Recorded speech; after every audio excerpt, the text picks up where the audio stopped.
wa yassir li amri wahlul 'uqdatam min lisani yafqahu qawli amma ba'du. Bapak Ibu hadirin hadirat segenap jamaah subuh yang dirahmati oleh Allah Subhanahu wa taala serta yang disayang oleh Allah, yang diberkahi oleh Allah tentunya pagi hari ini, dan yang kami hormati, yang kami muliakan.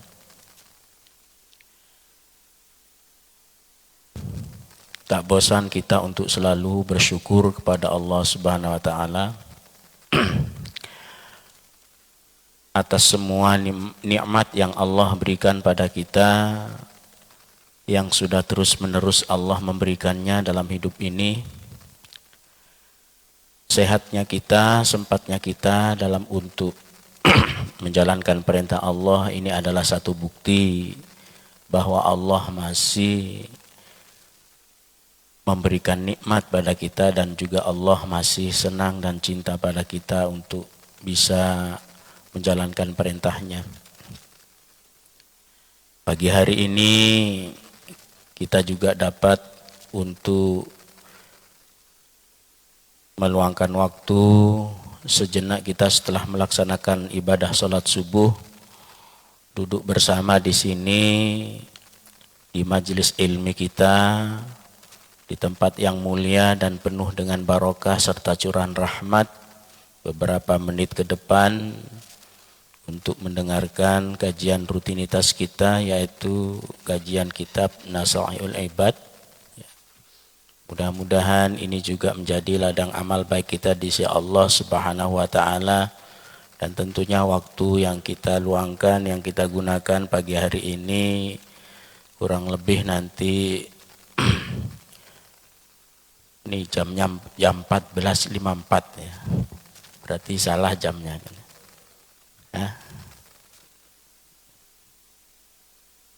Kayaknya kami kaget kok jam 14. Berarti masih siang kan ya. Masih jam 3 kan ya. Seharusnya sekarang jam 5. Jam 5 lewat 28 kan ya. Insya Allah waktu yang kita gunakan ini waktu yang terbaik buat kita dari Allah Subhanahu wa taala, dan mudah-mudahan ini juga menjadi pembuka pintu kebaikan kita sepanjang hari ini, dan semoga kita betul-betul oleh Allah akan dijadikan hamba-hambanya yang baik, hamba-hambanya yang soleh, yang dipilih oleh Allah. Allah akan selalu memberikan kita banyak kebaikan di dunia, apapun itu yang kita butuhkan, sampai kelak nanti di akhirat, sehingga kita akan mendapatkan posisi yang layak, yang mulia di sisi Allah SWT di dalam kematian kita nanti. Amin ya rabbal alamin. Salawat terurai salam juga tak lupa untuk selalu kita haturkan keharibaan junjungan Nabi besar kita Muhammad sallallahu alaihi wasallam. Rasulullah ini sangat cinta, sangat senang sekali pada kita yang selalu berusaha untuk mendatangi, menghadiri majelis ilmi, sehingga sampai membuat satu perbandingan pahala. Di dalam hadisnya Rasulullah menyampaikan bahwa, kata Rasulullah, man tafakkara sa'atan fi khalqillahi afdalu min ibadati sanad. Orang yang dia berpikir tentang ilmu agama Allah, orang yang dia mengkaji ilmu agama Allah, sesaat saja duduk bersama kita di tempat yang mulia ini, di majelis ilmi ini, untuk mendengarkan, mengikuti pengajian, penyampaian ilmu agama Allah, itu pahalanya jauh lebih baik, lebih utama daripada ibadah sunnah selama setahun. Dari utamanya, orang yang selalu meluangkan waktu, menghadiri, datang, hanya sekedar duduk di tempat di mana di situ tersampaikan ilmu agama Allah Subhanahu wa taala, maka akan mendapatkan, memperoleh pahala setara bahkan lebih utama dengan ibadah sunnah ya selama setahun. Kita pun juga belum tentu bisa dapat istiqomah untuk melaksanakan ibadah sunnah selama setahun kan ya. Baik itu ibadah sunnah mungkin sholat duha atau mungkin sholat hajat kan ya, sholat tahajud belum tentu bisa kan ya. Pasti ada putus-putusnya kan ya. Ini hanya sekedar kita duduk bersama di sini kurang lebih 1 jam, bahkan pagi hari ini tidak sampai 1 jam nanti karena waktu syuruk tiba nanti jam 6 lewat beberapa menit kan ya, hanya kurang lebih 1,5 jam. Allah akan memberikan pahala pada kita itu setara bahkan lebih bagus, lebih utama dengan ibadah sunnah selama setahun kan ya. Itu pertama dari sayangnya Allah pada kita sehingga memberikan peluang untuk mengejar pahala yang banyak agar kita nanti di akhirat itu terunggul pahalanya ya dibandingkan dengan umat-umat yang lain. Karena Allah memberikan keistimewaan pada setiap umat itu masing-masing berbeda. Kalau orang-orang dulu mungkin Allah berikan keistimewaan, keutamaan kepada umat-umat dahulu, orang-orang yang hidup di masa Nabi dahulu itu dengan umur yang cukup panjang-panjang. Sampai ada yang berumur 300 tahun, 400 tahun kan ya. Bahkan sampai ada yang berumur 1000 tahun sehingga mereka lebih puas, lebih lama untuk beramal. Tapi sampai pada kita umat Rasulullah, Allah memberikan kita keistimewaan bukan dari sisi umurnya yang panjang, tapi dari sisi nilai pahala yang diperbanyak oleh Allah kan ya, pahalanya sekalipun dengan sedikit amal, sehingga nanti kita bisa nutut kan ya, pahala kita ini bisa ngungguli daripada umat-umat dahulu, sekalipun saat ini kita rata-rata hanya berkisar umur 70-80, tapi nanti akan membawa amal sebanding setara bahkan lebih kan ya, daripada orang yang berumur ratusan ya, ratusan bahkan ribuan tahun. Itulah keistimewaan kita sebagai umat Nabi Muhammad sallallahu alaihi wasallam, dan Rasulullah itu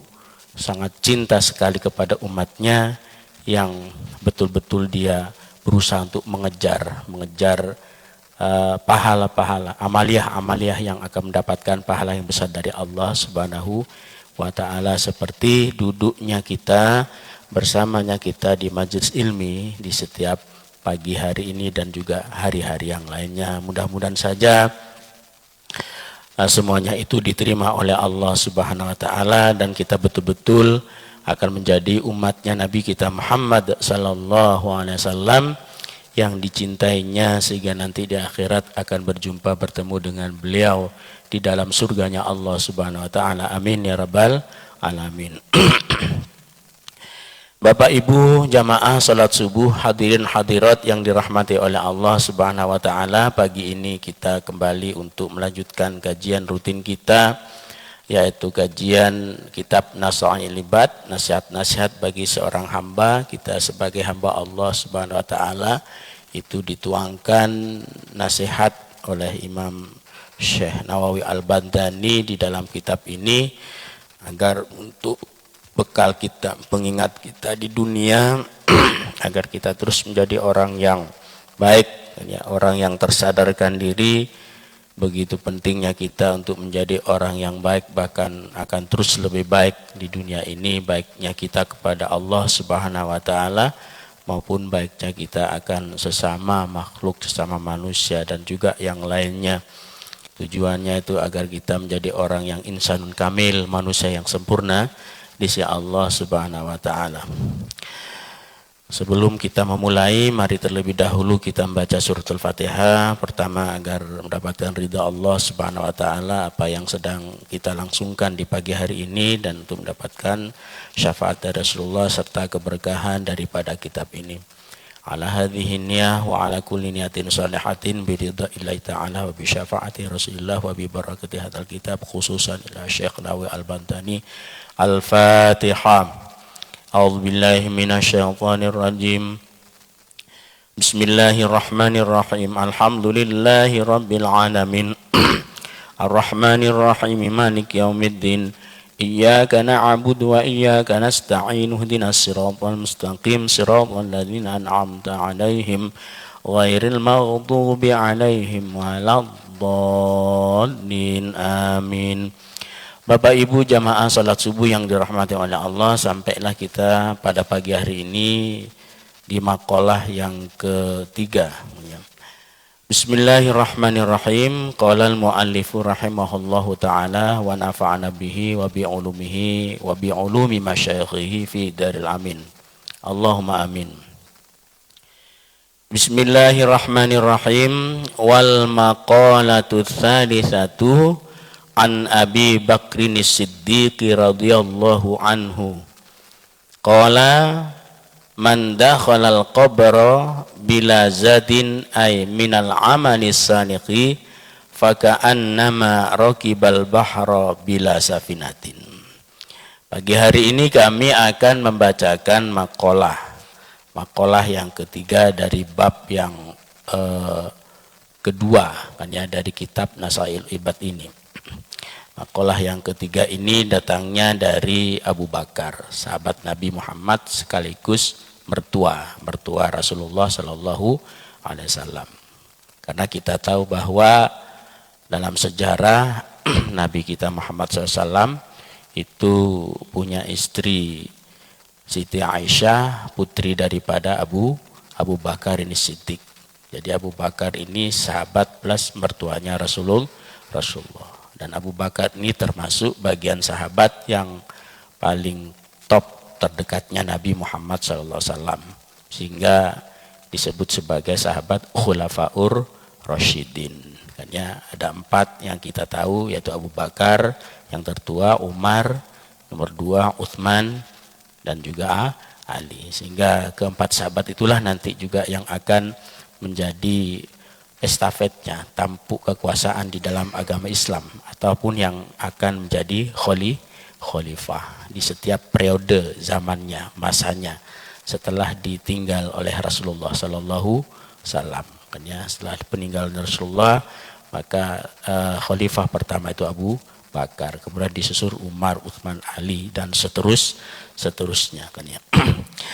Jadi di sini di maqalah yang ketiga ini sebuah maqalah ya, qaulul hikmah atau nasihat yang disampaikan oleh Abu Bakar As-Siddiq kan ya. Beliau itu namanya Abdullah awalnya kan ya. Sebelum Abdullah itu namanya itu Abdul Ka'bah, hambanya Ka'bah namanya. Kemudian kata Rasulullah ganti saja namanya karena kurang baik, kurang elok. Masa artinya itu hambanya Ka'bah kan ya. Sedangkan semuanya ini makhluk dan hambanya Allah. Akhirnya diganti Abdullah, hambanya Allah kan ya. Kemudian mempunyai lakob gelar yaitu Abu Bakar kan ya. Bapaknya Bakar, bapaknya perawan. Karena apa? Karena mempunyai putri yang sangat muda belia dinikahi oleh Rasulullah. Karena dalam sejarah itu kan Siti Aisyah sebenarnya itu menikah dengan Rasulullah itu bukan umur 9 tahun, 7 tahun kan ya, 7 tahun. Cuman catatan sejarah yang umum itu memang umur 9 tahun, umur 7 tahun. Tapi umur 7 tahunnya orang dulu kan ya. Apalagi orang Timur Tengah, orang Arab Saudi. Tingkat kesuburannya itu yang lebih tinggi daripada kita. Ya, kalau sekarang umur 7 tahun masih ingusan kan ya. Kalau dulu itu umur 7 tahun itu sudah dewasa kan ya, sudah dewasa. Ya mungkin ya sekalipun toh belum balik ya hampir mendekati pada balik kan ya, seperti itu. Ya. Jadi kata di sini maqalah yang datangnya dari Abu Bakar As-Siddiq an Abi Bakrin As-Siddiq, dari Abu Bakar As-Siddiq. Ya, As-Siddiq ini gelar ya. Gelar untuk apa namanya? Mentalitas ataupun kepribadian.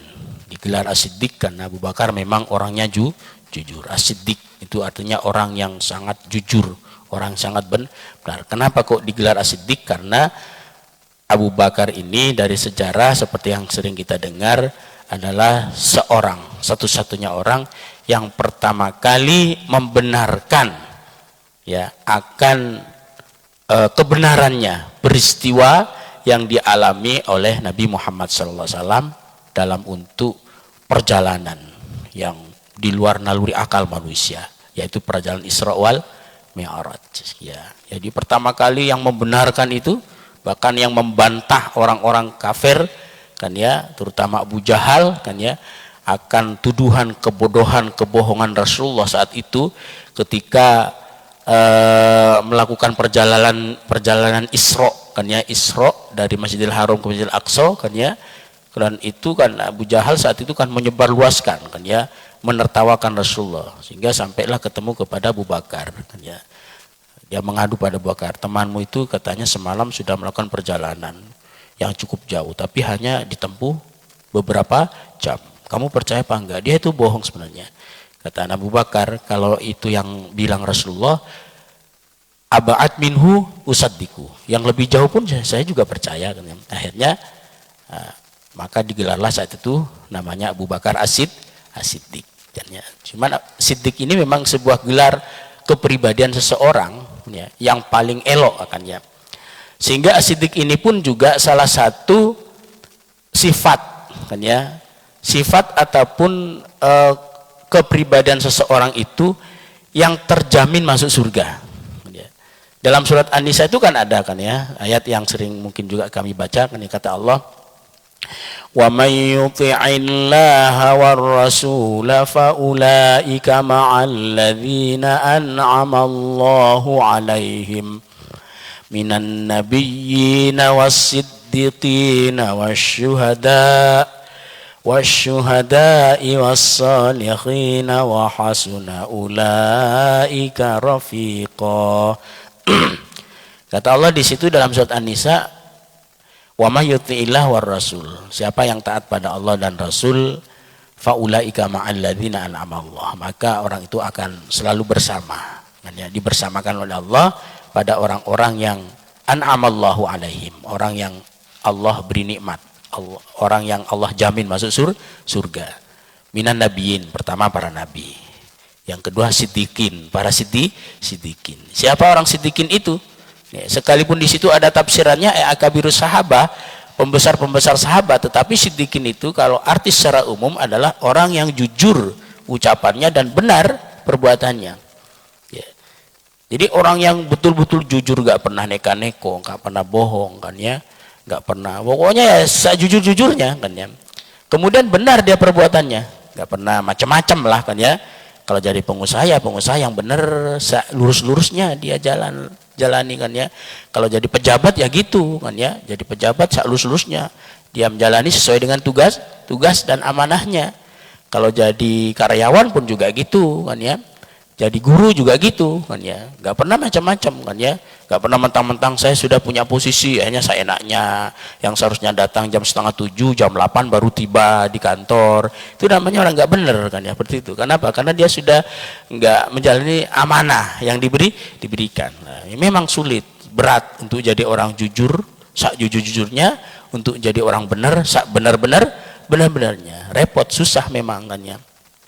Nah, Abu Bakar ini termasuk di dalamnya kan ya, menjadi bagian daripada orang siddiqin yang Allah katakan di dalam surat An-Nisa, karena memang mempunyai pribadi yang luar biasa baiknya kan ya, mempunyai kepribadian yang sangat baik ya, jujur dan juga benar, apalagi membenarkan akan apa yang semua dialami oleh Nabi kita Muhammad sallallahu alaihi wasallam, itu dibenarkan oleh Sayyidina Abu Bakar, termasuk peristiwa Isra wal Mi'raj. Jadi para nabi, para siddiqin, kemudian para syuhada, juga para solihin kan, itu yang terjamin masuk surga. Selain daripada itu nggak ada jaminan kan ya. Kalau itu terjamin, kita terserah mau milih yang mana. Kalau milih para nabi mungkin nggak mungkin kan ya, karena sekarang sudah bukan zamannya. Milih siddiqin, Pak, saya akan menjadi orang siddiq, silakan kan ya, kalau mampu, kalau bisa. Saya rasa untuk masa sekarang itu susah untuk jadi orang Cari orang seperti itu susah. Orang sak jujur-jujurnya sak benar-benar itu susah. Mungkin kalau toh ada itu 10.000 satu kan orang siddiqin itu kan. Kemudian jadi para syuhada, ya silakan sana ikut perang kan ya. Sekarang mungkin mumpung masih kecamuknya perang antara Iran, negara Iran dan Israel kan seperti itu kan ya. Berat kan ya. Yang paling mudah bagi kita untuk mendapatkan jaminan itu dari Allah itu menjadi golongan yang terakhir, as-sholihin, orang soleh. Itu mudah sekali bagi kita untuk memposisikan kita untuk menjadi orang soleh kan ya. Tapi ingat, orang soleh itu tidak hanya kesolehan kita kepada Allah saja, taat menjalankan perintahnya, kemudian juga menjauhi larangannya, tapi solehnya kita kepada sesama kan ya. Baiknya kita kepada sama itu bagian daripada predikatnya orang-orang yang soleh. Ya. Radhiyallahu anhu, ya, semoga Allah meridhoinya. Kata Abu Bakar, man dakhalal qabra, dalam makolahnya beliau mengatakan bahwa man dakhalal qabra, siapa saja yang masuk ke dalam kubur, ya maksudnya orang yang meninggal kan ya, kan tak mungkin orang masih hidup masuk ke liang lahat, masuk ke dalam kubur. Pastinya orang meninggal ya. Jadi kata Abu Bakar dalam makolahnya beliau menyampaikan bahwa man dakhalal qabra bila zadin, orang yang dia masuk ke dalam kuburan, alam kubur, bila zadin, tanpa membawa bekal, ay minal amali saleh, yaitu dari amal-amal yang baik, faka'annama, maka seakan-akan dia rokibah, menaiki ataupun menaiki al-bahra, berjalan di atas laut, bila safinatin, tanpa membawa perahu. Jadi dalam makalah ini, makalah yang ketiga yang disampaikan oleh Abu Bakar As-Siddiq, kata Abu Bakar, orang yang dia meninggal dunia, yang di sini dibahasakan oleh Abu Bakar orang yang dia masuk ke dalam kuburan, ya orang yang meninggal ya, karena tak mungkin kita masuk ke dalam kuburan masih hidup. Pastinya orang yang masuk ke kuburan, orang yang dimasukkan ke liang lahat itu orang yang sudah meninggal. Bagi orang yang dia meninggal dunia, meninggalkan dunia ini, atau dia akan dimakamkan, dikuburkan di liang lahatnya, di alam kuburnya, di alam barzahnya nantinya, akan dipindahkan dari alam dunia ke alam kuburannya, yang di sini dibahasakan orang yang dia masuk ke dalam alam kubur bila zadin, masuknya ini tanpa membawa bekal apapun. Bekalnya bukan harta, bukan jabatan, bukan keluarga, bukan istri, atau bukan suami bagi istri kan ya, tetapi bekalnya itu minal a'mali soleh, dari amal yang soleh ya. Maka orang yang seperti itu kan ya, kata Abu Bakar, orang yang dia mati, meninggal, dia masuk ke dalam alam kubur tanpa membawa bekal, faka'annama raqibal bahra bila safinatin, dia seperti orang yang sedang berjalan di atas laut tanpa membawa perahu. Ya seperti apa coba kita pikir-pikir, bayangkan kan ya, kalau ada orang yang berjalan di atas laut tanpa membawa perahu, itu kan pasti tenggelam ya. Kalau nggak percaya buktikan, kita nanti coba-cobalah ke pantai kan ya, jalan di situ kan ya, di atas laut. Tak ada orang yang bisa jalan di atas air ya. Ada Pak, saya lihat ya, itu kan bohong aja, itu mungkin film kan ya, seperti itu kan ya, tak ada. Jadi ya karena lautan itu ya air, isinya ya orang yang dia berjalan di atasnya tanpa membawa bekal, bekalnya itu perahu, kalau berjalan di atas laut dia akan tenggelam. Sama dengan orang yang meninggal tanpa membawa bekal amal yang baik, amal yang banyak, amal yang soleh, dia seperti orang yang berjalan di atas laut tanpa membawa perahu ya, ataupun tanpa membawa pompong, tanpa membawa kendaraan di situ yang bisa menahan dirinya untuk tidak tenggelam, maka dia pasti akan tenggelam ya. Jadi orang yang meninggal dunia tanpa membawa amal banyak, amal soleh yang banyak, kata Abu Bakar, ini seperti orang yang berjalan di atas laut tanpa membawa perahu, pastinya dia akan tenggelam. Fayaghriqu gharaqan, maka dia akan tenggelam masuk ke dalam lautnya. Bagaimana kalau sudah tenggelam di dalam laut? Ya, tentunya kita tidak bisa bernafas. Oleh karena itu, maka agar kita nanti tidak menjadi orang yang masuk ke dalam alam kubur nantinya, kalau kita sudah meninggal, kita tidak seperti orang yang bernafas di dalam lumpur, tidak mengap-mengap kita di dalam alam kuburnya, alam barzahnya, agar kita alam kuburnya justru legah di dalamnya, kan ya, kita senang ada dalamnya. Maka perbanyaklah kita bekal di dunia. Apa bekal kita nanti untuk menuju alam kubur? Apa bekal kita di dunia untuk menuju alam akhirat? Yaitu hanyalah amal yang baik, amal soleh, ibadah kita. Bumi ini tempat tinggal kita. Kata Allah dalam surat Al-Baqarah, Allah mengatakan ketika satu ayat yang di situ bercerita tentang di saat Nabi Adam diusir oleh Allah dari surga, apa kata Allah? Wa qulna bitu jami'an, dan kami mengatakan, ya, ihbitu, kalian turunlah jami'an semuanya. Walakum fil ardi mustaqarru wa mata'un ila hin. Walakum fil ardi, dan bagi kalian di muka bumi ini mustaqar, tempat tinggal. Memang bumi ini Allah ciptakan, kan ya, Allah berikan, Allah menciptakan bumi ini tujuannya untuk di tempat tinggali oleh manusia. Ya. Jadi bumi ini adalah tempat tinggal kita sebagai manusia, sebagai makhluk Allah, kan ya, seperti yang Allah sampaikan dalam ayat tadi surat Al-Baqarah. Kata Allah, walakum fil ardi mustaqarrun, dan bagi kalian di dalam bumi mustaqor, tempat tinggal, ya. Wa mata, tidak hanya tempat tinggal tetapi mata, tempat bersenang-senang. Kalau kita ingin bersenang-senang sementara, ini tempatnya di muka bumi, bukan di mana-mana. Nah, tapi kalau ingin bersenang-senang nanti yang selamanya di akhirat, di dalam surga. Tapi tempat tinggal bumi ini yang kita tinggali, yang diberikan oleh Allah kepada kita sebagai tempat tinggal, ini mata'un khin. Walakum fil ardi mustaqarru wa mata'un ila khin. Sampai pada batas waktunya. Artinya kita bertempat tinggal di muka bumi ini ada batas waktunya. Ya. Bukan selamanya. Tapi ada jangkanya. Baik ini nanti batas waktunya sesuai dengan umur kita masing-masing, ataupun nanti sampai kepada datangnya hari kiamat ketika Allah sudah akan menghancurkan alam semesta ini. Jadi kalau bumi ini tempat tinggal kita, tentunya kita bertempat tinggal di bumi butuh bekal, butuh sangu. Apa yang kita butuhkan di dalam bumi ini?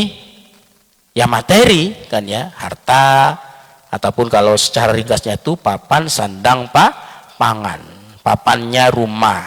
Kalau kita nggak punya tempat tinggal untuk berteduh dari teriknya panas matahari ataupun dari hujan itu nantinya, maka tentunya juga akan memberikan kurang baiknya pada diri kita, kan ya. Maka butuh kita itu tempat tinggal, yaitu papannya, rumahnya. Kalau orang dulu ya karena masih masa-masa saat itu, kan ya, mungkin ya seadanya, kadang gua dijadikan tempat tinggal, ataupun mungkin dia membuat lubang-lubang di gunung, yang penting bisa menghangatkan badannya di saat musim dingin, serta bisa menyejukkan dirinya di saat musim panas. Kalau sekarang tuh karena sudah luar biasa sekali, kan ya, kemajuan zaman masa, sehingga kita buat tempat tinggal masing-masing sendiri-sendiri, bikin rumah sesuai dengan keinginan kita, yaitu papan. Kemudian sandangnya itu ya pakaian-pakaian, baju-baju penutup tubuh, dan juga papan, sandang, dan pangan, maka makanan itu bekal, ya. Jadi semua materi-materi yang kita butuhkan di dunia ini adalah bekal. Bumi ini tempat tinggalnya, dan dunia ini adalah apapun yang kita punya, ya. Kalau bumi tempat tinggal kita, tapi kalau yang kita punya, kita miliki semuanya, kan ya, harta kita, keluarga kita, pekerjaan kita adalah dunia kita, ya. Ya. Di bumi ini kita butuh bekal. Apa bekalnya? Dunia, ya. Tapi bekal yang ada di muka bumi ini tidak bisa kita jadikan bekal nanti di akhirat. Ya. Bahkan apapun yang kita punya, yang kita miliki di dunia ini kata Allah hanya sebatas perhiasan. Seperti yang Allah sampaikan dalam surat Al-Kahfi, kata Allah, al-mal wal banuna zinatul hayatid dunya wal baqiyatus salihatu khairun 'inda rabbika thawaban wa khairun amala. Kata Allah, al-mal wal banun, harta dan anak-anak itu zinatul hayatid dunya, hanyalah sebatas perhiasan dunia. Kita punya harta, kita punya anak, kita hanya punya keluarga. Ini sebenarnya hanya sebatas perhiasan, tidak bisa menjadi bekal nanti di akhirat. Ya, kalau secara kecilnya hanya sebagai bekal di dunia, tapi hakikatnya di sisi Allah, apapun yang kita punya, materi dunia yang kita punya, ini hanyalah sebagai perhiasan, harta dan anak. Ya, kalau nggak percaya, kan ya. Kita kalau setiap, buktinya itu kan ya, kalau setiap ketemu kawan kan ya, siapapun tuh, harta, anak kan ya, anak, harta ataupun harta dan terutama anak, ini sebenarnya hanya menjadi kebanggaan kan ya, hanya menjadi kebanggaan. Memang senang kita itu kalau punya harta yang banyak dan juga anak yang banyak. Ya, contohnya itu kan ya, kalau ada orang kita lah kan ya, bertemu dengan kawan yang sudah lama gak jumpa kan ya, itu mesti yang pertama kali ditanyakan itu apanya? Udah lama gak jumpa ya, udah 20 tahun. Yang ditanyakan pertama kali itu anaknya, berapa anaknya loh, ya kan ya, pasti anak yang ditanyakan, karena anak itu menjadi kebanggaan bagi setiap orang ya. Baru setelah anak itu harta. Sekarang kerja apa? Loh kan ya. Saya alhamdulillah kerja di perusahaan gitu kan ya. Tak mungkin ada orang yang ujuk-ujuknya ketemu, hartanya berapa kamu tuh? Gak ada kan ya. Apalagi nanti ujuk-ujuk ketemu bapak kan ya. Ujuk-ujuknya ketemu, kamu istrinya berapa? Gak ada kan ya. Yang pertama kali ditanyakan mesti anak, karena anak itu menjadi perhiasan, kebanggaan pada setiap orang. Harta pun juga menjadi perhiasan. Baru setelah nanti nanya anaknya berapa? 3, 4 kan ya. Alhamdulillah yang satu udah kuliah, yang satunya tuh udah kerja kan ya. Yang satunya lagi masih sekolah kan ya, udah besar-besar, bangga, senang kan. Kenapa yang perhiasan ya, siapa orang yang nggak senang pada perhiasan? Nggak ada ya. Nah, anak ini bagian daripada perhiasan kata Allah kan ya. Makanya setiap orang tuh ketika punya anak dia senang ya. Bahkan sampai makin banyak anaknya makin senang ya. Beda dengan orang yang anaknya cuma satu kan ya, dengan orang yang anaknya sampai 8, 9. Kalau orang-orang dulu kan ya, apalagi orang dulu kan yang menjadi kebanggaan itu justru anak kan ya. Justru orang dulu kan lomba-lomba. Mungkin satu keluarga itu anaknya sampai 9 kan ya. Ada di kampung saya itu kan ya. Sekarang masih hidup orangnya. Dulu dia ustadzah kan ya, pendakwah perempuan kan ya. Itu memang bercita-cita ingin punya anak sejumlah para nabi dan rasul, 25 cita-citanya. Nah, sekarang itu 14 anaknya ya, ternyata sampai 14 anaknya itu, baru 14 anaknya udah nggak kuat kan ya. Padahal cita-citanya itu pengen punya anak sebanyak 25. Itu ibu-ibu itu kan ya, luar biasa. Kalau sekarang kan jarang orang yang punya keinginan seperti itu kan ya, bahkan justru malah punya 1, 2 anak itu udah nggak mau punya anak lagi kan ya, seperti itu kan ya. Tapi kalau orang-orang dulu itu ya justru dia senang, semakin banyak anaknya semakin senang. Makanya orang-orang dulu tuh kan anaknya banyak-banyak sampai 9 kan ya, 10 kan ya, kadang 12 kan ya, udah pas itu jadi tim sepak bola kan ya, betul kan ya. Itu jadi anak itu akan menjadi kebanggaan karena anak itu menjadi perhiasan. Harta pun juga seperti itu. Tapi semuanya itu kata Allah, harta, anak, materi, semua apa yang kalian punya dalam kehidupan dunia ini, dunia kalian. Karena dunia kita itu ya harta kita kan ya. Kalau bumi itu kan tempat tinggal, dunia ini adalah apa yang kita punya, apa yang kita miliki. Tapi semuanya itu hanya zinatul hayatid dunya, sebatas perhiasan kehidupan dunia. Al-baqiyatus salihatu khairun 'inda rabbika thawaban wa khairun amalan. Kebiasaan-kebiasaan yang baik itulah yang khairun inda rabbika, menjadi yang terbaik di sisi Tuhanmu, baik itu thawaban wa khairun amalah maupun harapannya. Jadi kata Allah itu hanya kebiasaan yang baik yang kita lakukan di dunia ini, al-baqiyatus sholihah. Di situ Allah membahasakan al-baqiyatus sholihah, sisa-sisa, ya. Atau kalau kita bahasakan tuh kebiasaan-kebiasaan yang baik, itu yang terbaik justru malah di sisi Tuhan, di sisi Allah SWT. Bukan harta yang kita banggakan, bukan anak yang kita banggakan yang terbaik di sisi Allah. Semuanya itu hanya jadi perhiasan, kata Allah dalam surat Al-Kahfi. Tapi kebiasaan yang baik itu yang sederhana yang kita lakukan dalam hidup ini, itulah yang menjadi yang terbaik di sisi Allah Subhanahu wa taala. Hanya sekedar kita membiasakan hadir di majelis ilmi ini yang menjadi terbaik, karena inilah nanti yang akan menjadi bekal kita untuk menuju alam kubur dan juga alam akhirat. Jadi karena setiap kehidupan ini butuh pada bekal, maka antara kehidupan yang satu dengan yang lain ini bekalnya berbeda. Di dunia mungkin bekalnya butuh materi, kalau di akhirat alam kubur itu justru dunia materi itu tidak bisa kita andalkan. Yang akan menjadi bekalnya adalah amal, al-baqiyatus sholihah, kebiasaan yang baik. Makanya kita yang sering selalu membiasakan amal-amal yang baik, sekalipun hanya sederhana saja kan ya, biasakan bangun pagi, sholat subuh, biasakan hadir di majelis ilmi, membiasakan baca Quran. Apalagi di situ dalam tafsirannya ditafsir oleh para ulama, yang dimaksudkan al-baqiyatus sholihatu itu adalah bacaan tasbih subhanallahi walhamdulillah wala ilaha illallah wallahu akbar. Bacaan tasbih subhanallah, maha suci Allah, alhamdulillah segala puji bagi Allah, wala haula wala quwata illa billah. Tidak ada daya dan upaya kecuali dengan kekuatan Allah Subhanahu wa taala. Itu yang nanti akan menjadi bekal kita di alam kubur. Jadi Bapak Ibu jamaah salat subuh yang dirahmati oleh Allah Subhanahu wa taala, kata Abu Bakar bahwa orang yang dia meninggal dunia tanpa membawa bekal, yaitu bekal amal soleh, dia seperti orang yang sedang menaiki berada di atas laut tanpa membawa perahu. Kama qala sallallahu alaihi wasallam, ini seiring dengan apa yang disampaikan oleh Rasulullah sallallahu alaihi wasallam. Kata Rasulullah, mal mayyitu fi qabrihi illa kal ghariqil mughayyith. Kata Rasulullah, tidaklah seorang mayit, orang yang meninggal, fi qabrihi, di dalam kuburnya, illa kal ghariqil mughawwith, kecuali dia seperti orang yang sedang tenggelam dan butuh pertolongan.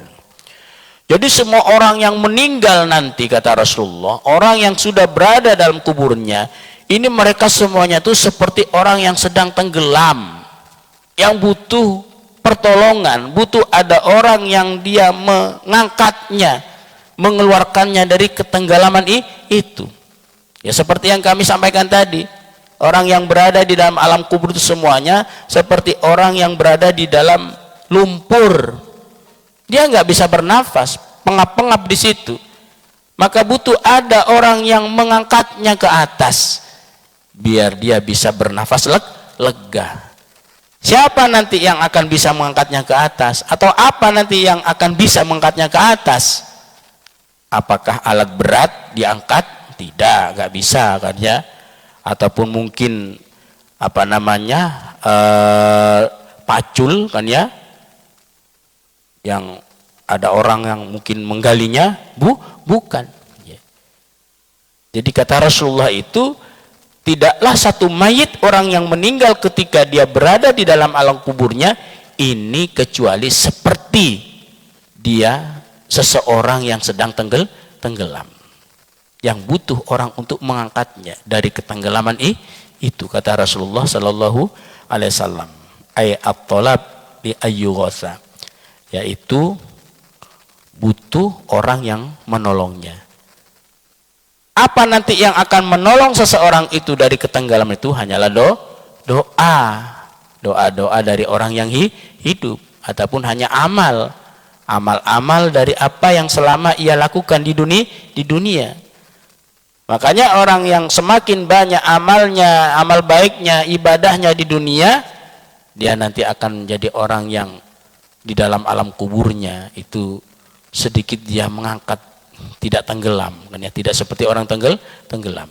Ataupun orang yang dia mempunyai keluarga di dunia yang ditinggalkan, keluarganya, anaknya, dan sebagainya, yang selalu mendoakan kepada orang yang meninggal, nah, dia nanti akan menyelamatkan dari ketenggelaman di dalam alam kubur. Lah ini yang perlu juga kita perhatikan. Jangan dianggap enteng, jangan dianggap rendah, jangan dianggap remeh, kan ya. Karena kita semuanya akan menuju ke situ.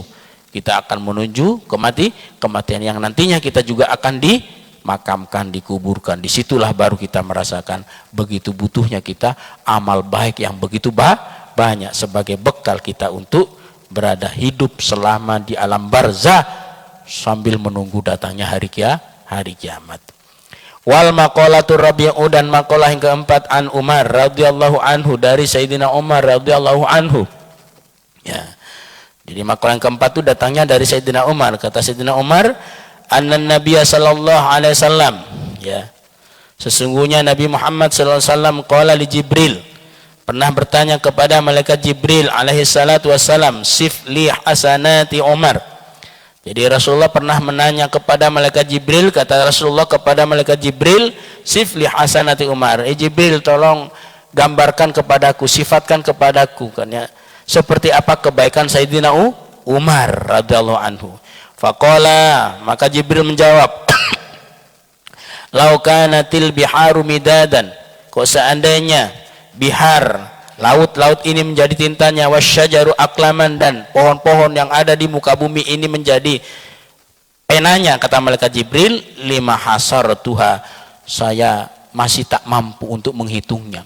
Jadi Umar ini termasuk orang, kan ya, yang begitu banyak kebaikannya. Sampai ketika Rasulullah itu bertanya kepada malaikat Jibril, agar malaikat Jibril itu mungkin membuka catatan, kan ya, buka catatan kebaikan Umar itu seperti apa banyaknya. Dari banyaknya sampai malaikat Jibril mengatakan kepada Rasulullah, kebaikan Umar ini seperti kok seandainya, kan ya, laut ini menjadi tintanya untuk digunakan menghitung kebaikan Umar, dan pohon-pohon yang ada di muka bumi ini semuanya menjadi penanya, maka masih tetap saya tidak bisa menghitungnya. Dari banyaknya, ya, kebaikan ataupun pahala Sayyidina Umar yang Allah berikan. Kita tahu bahwa Sayyidina Umar ini termasuk sahabat yang paling tegas, kan ya, dalam untuk menjalankan syariatnya. Makanya disebut sebagai Al-Faruq, yaitu penegak hukum, kan ya, antara betul-betul dia membedakan antara yang hak dengan yang batil. Al-Fariq bainal haq wal batil, pembeda antara perkara hak dan perkara batil, kan ya. Dari begitu tegas dan kerasnya Sayyidina Umar ini sampai jin pun takut kepada Sayyidina Umar. Ya, kan pernah dalam satu sejarah ketika sungai Nil itu dia surut, airnya kering, kan ya. Kemudian banyak orang yang mengadu kepada Sayyidina Umar saat itu. Sayyidina Umar hanya menuliskan sebuah doa-doa, kan ya, yang dilemparkan ke sungai itu. Akhirnya sungai itu langsung airnya datang kembali, kan ya. Ya, karena ternyata saat itu hanya diganggu oleh jin. Ya. Bahkan dalam sejarah itu, kan ya, di situ diceritakan bahwa Sayyidina Umar itu, kan ya, dimimpikan oleh para seorang sahabat yang lainnya ketika meninggal, kan ya, dia ditanya oleh malaikat Munkar Nakir, langsung dia melawannya, kan ya. Jadi marabuka, kan ya. Kata Sayyidina Umar, kalau kamu masih menampakkan seperti ini terus, nampaknya apa sosok yang sangat menakutkan, kan ya, kepada umat Nabi Muhammad SAW, maka akan saya patahkan lehermu. Akhirnya takut, kan ya, malaikat Munkar Nakir itu. Ini menunjukkan dari kerasnya Sayyidina Umar. Apalagi kepada manusia, kepada malaikat pun juga nggak takut, kan ya. Kalau sekarang kan beda, kepada orang takut, kepada Tuhan nggak takut sekarang, kan gitu, kan ya. Kalau dulu nggak, Sayyidina Umar tuh kepada Allah begitu takutnya, kepada Rasulullah begitu takutnya, tapi kepada hal-hal yang batil itu sangat berani. Seperti Sayyidina Umar. Makanya kebaikan Sayyidina Umar itu kan ya, karena dari tegasnya dalam untuk menjalankan syariat agama Islam, terutama ketika dia menjadi seorang khalifah kan ya, maka digambarkan, disifatkan oleh malaikat Jibril bahwasanya kebaikannya Sayyidina Umar ini, kok seandainya laut-laut itu menjadi tintanya untuk mencatat kebaikannya Sayyidina Umar, dan juga pohon-pohon itu menjadi penanya, maka tetap tidak ada bandingnya. Masih lebih banyak kebaikannya Sayyidina Umar radhiyallahu anhu kan ya.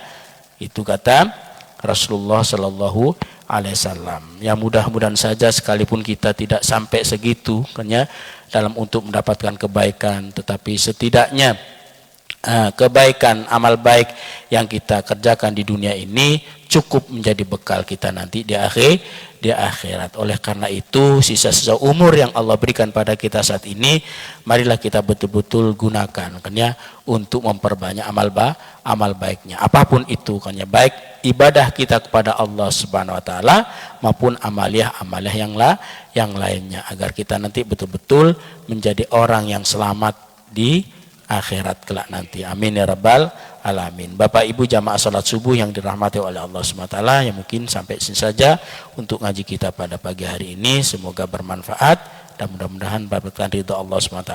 Al-Fatihah. A'udzubillahi minasyaitonirrajim. Bismillahirrahmanirrahim. Alhamdulillahirabbil alamin arrahmanir rahim maliki yaumiddin. Iyyaka na'budu wa iyyaka nasta'in ihdinas siratal mustaqim siratal ladzina an'amta 'alaihim ghairil maghdubi 'alaihim waladdallin. Amin. Dari kami sekian dulu, terima kasih dan maaf. Assalamualaikum warahmatullahi wabarakatuh.